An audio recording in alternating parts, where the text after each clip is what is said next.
Hey guys, Jordan here. In this video, I'm going to talk about how to do a drone photography and videography shoot for real estate.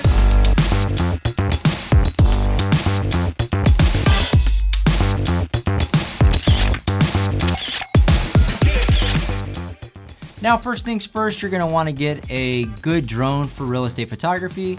There's a lot of different drones on the market today, and which one should you choose? We have the DJI FPV, we have the MAVIC 2 Pro, we have the MAVIC Air 2, we have the MAVIC Mini 2, and we have the drone that I recommend if you're just getting started in real estate photography, and that is the DJI Air 2S. Now, if this drone is out of your budget, then you can opt for the more inexpensive Mini 2 or maybe even a used DJI drone. But no, if you're just getting started, you'll want to pick up a drone that has sensors that'll help you avoid obstacles. So once you have your drone, let's talk about the settings and setup. Now, when it comes to aerial photography, the main setting that I am concerned about is the file type.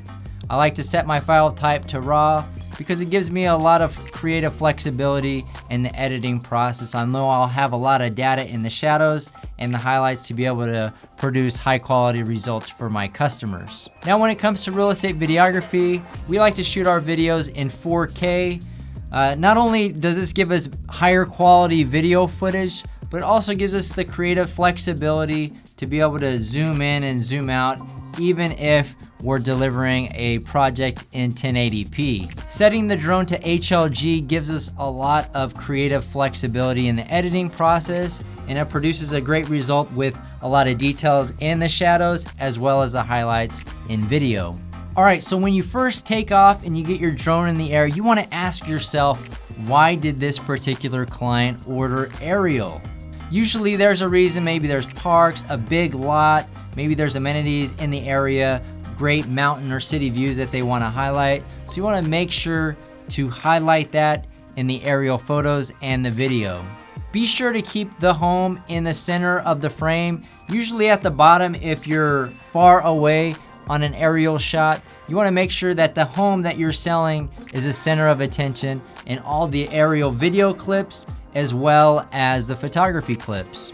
Also, I'll give one tip for aerial video, and this applies to me, and my editors might not be the biggest fan of it, but I have a tendency to forget to hit the record button when I'm doing individual clips doing aerial video. So what I like to do is hit record once I take off for shooting my aerial video, and then only hit stop recording when I'm finished with my drone flight. Yes, it does make for some longer files, but I know I have a lot of options, and I know I didn't shoot a clip that I wanted to use for the video. All right, guys, that's it for this video on how to shoot aerial photos and video for real estate. Hope you enjoyed it, as well as the mini job shadows. If you're interested in learning more about the real estate media business, feel free to check out our free 1-hour training where I go over my top 10 secrets on how I created a 7-figure real estate media business, as well as a few short job shadows so that you can see what it's like to shoot real estate media in addition to aerial photos and video. The link is in the description. That's it for this one. Make sure to like, comment, and subscribe, and I'll see you guys on the next one.